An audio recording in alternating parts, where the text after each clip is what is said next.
Satyabama Institute of Science and Technology, Chennai and Sriperumbudur.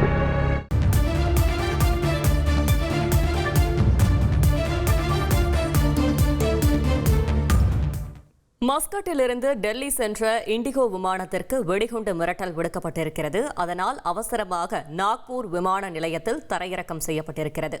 மேலும் விவரங்களை செய்தியாளர் ரமேஷ்குமார் வழங்கிட கேட்கலாம். ரமேஷ்குமார், வணக்கம். மேலும் தகவல்கள். இண்டிகோ விமானத்திற்கு திடீரென வெடிகுண்டு மிரட்டல் விடுக்கப்பட்டதால் அது நாக்பூர் விமான நிலையத்தில் அவசரமாக தரையிறக்கப்பட்டிருக்கிறது. மஸ்கட்டிலிருந்து கொச்சி வழியாக இந்த விமானம் டெல்லி வந்து சேர வேண்டும். இந்த விமானம் கொச்சியிலிருந்து இன்று காலை 9:20 மணிக்கு எடுக்கப்பட்டு மதியம் 12:35 மணிக்கு டெல்லியை அடைந்திருக்க வேண்டும். ஆனால் திடீரென இந்த இண்டிகோ விமானத்திற்கு வெடிகுண்டு மிரட்டல் விடுக்கப்பட்டதை தொடர்ந்து முன்னெச்சரிக்கை நடவடிக்கையாக பாதியில், அதாவது குறுக்கே இருக்கக்கூடிய நாக்பூர் விமான நிலையத்திலேயே அவசரமாக தரையிறக்கப்பட்டது. விமானத்தில் இருந்த பயணிகள் அனைவரும் பத்திரமாக கீழே இறக்கப்பட்டு பின்னர் அந்த விமானம் ஐசோலேஷன் பே என்று சொல்லப்படக்கூடிய தனிமைப்படுத்தும் இடத்திற்கு கொண்டு செல்லப்பட்டு அங்கு தீவிரமாக பரிசோதனை என்பது நடைபெற்று வருகின்றது.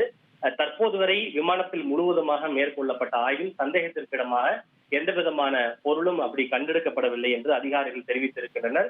இருப்பினும் விமானம் முழுவதுமாக ஆய்வு என்பது மேற்கொள்ளப்பட்டு வருகிறது.